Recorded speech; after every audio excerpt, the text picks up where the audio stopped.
provisional result of the referendum held yesterday on the proposal in the 36th Amendment of the Constitution Bill 2018 is as follows.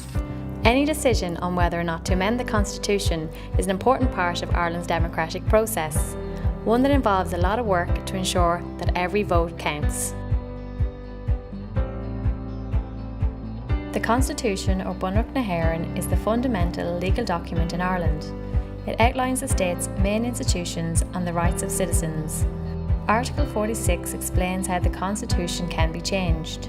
Ireland's first referendum was in 1959. We have had constitutional referendums in Ireland on issues such as the European Union, social issues such as marriage and human rights, and institutions of state such as the courts and the Seanad. The Minister for Housing, Planning and Local Government and his department are responsible for organising referendums. The first step in holding of any referendum is that the Minister responsible for the policy area will prepare and bring forward a constitutional amendment bill. That bill contains the proposal to amend the Constitution. When that's published, the Minister for Housing, Planning and Local Government is then in a position to establish a referendum commission. That's the commission that provides information to the voters on what the referendum is about. The bill then passes through both houses, the Oireachtas, the Dáil and the Seanad, and when the bill finally passes both houses, the Minister for Housing, Planning and Local Government again makes a further order. That's the polling day order. That sets the polling day and also sets out the times that the polls will be open on referendum day. An important part of any referendum campaign is access to fair, impartial information. The Referendum Commission provides this. The Commission provides the public with information on issues through its website www.refcom.ie, an information booklet to every household, interviews with the media to answer questions on the issues. People can get information on the content of the referendum, past referendums, and the result of the referendum as they are announced on the Referendum Returning Officer's website, www.referendum.ie. Transparency and impartiality are important elements of the process. For example, there are laws about donations to political parties or political organisations campaigning in a referendum.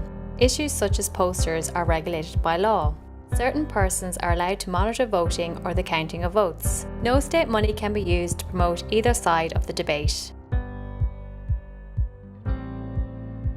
The Department of Housing, Planning and Local Government, the local returning officers who are responsible for the running of a referendum at constituency level, local authorities and other public bodies like the Office of Public Works work together to organise polling day and the counting of votes. When the polling day order signs, that's when things spring into action. So you can start notifying your schools and halls that you have polling stations in. You can then start engaging your staff. We ask the presiding officers to do online training, and if they have that completed successfully, we then appoint the staff. For new presiding officers, we undertake training in person. Any Irish citizen, aged 18 or over, and normally resident in Ireland is entitled to vote in a referendum. Postal voting is available to certain categories of voters who cannot be at their own polling station on polling day due to work. Special voting is available to those in nursing homes, hospitals or long-stay patients. Polling stations are normally open between 7 a.m. and 10 p.m. on polling day. A presiding officer is responsible for running the referendum at a polling station.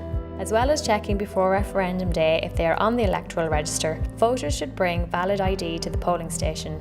In 2018, a Braille ballot template was introduced. This enables people with visual impairments to vote in polling stations without assistance. On the day of the count, each constituency's votes are counted separately. The process is overseen by the local returning officer. Initially, the papers are opened with face up, so the tally people are facilitated so they can see very quickly and clearly how the preferences of the voters are. Ballot papers are then balanced with the ballot paper accounts, which were signed off by the presiding officer in the polling station, and we do a complete reconciliation of that. And we don't proceed any further until that reconciliation is completed and is 100% accurate. At the National Count Centre, the referendum returning officer and the officer's staff compile the results from all the local returning officers to calculate the national result. In advance of a referendum, the Press Office of the Department of Housing, Planning and Local Government handles media queries relating to the referendum and the work of the referendum returning officer. It also makes arrangements for the venue of the results declaration and media access to the venue. The national result of a referendum is declared by the referendum returning officer. After the provisional result is announced, people on the register of electors have an opportunity to challenge the result in the courts. Once any appeals are concluded, the referendum returning officer notifies the President and the Taoiseach of the final result. If the proposal is approved by the people, the President then signs the Constitution Amendment Bill into law and the Constitution is amended. Any decision on whether or not to amend the Constitution is yours. Total number of votes in favour of the proposal, 818,112.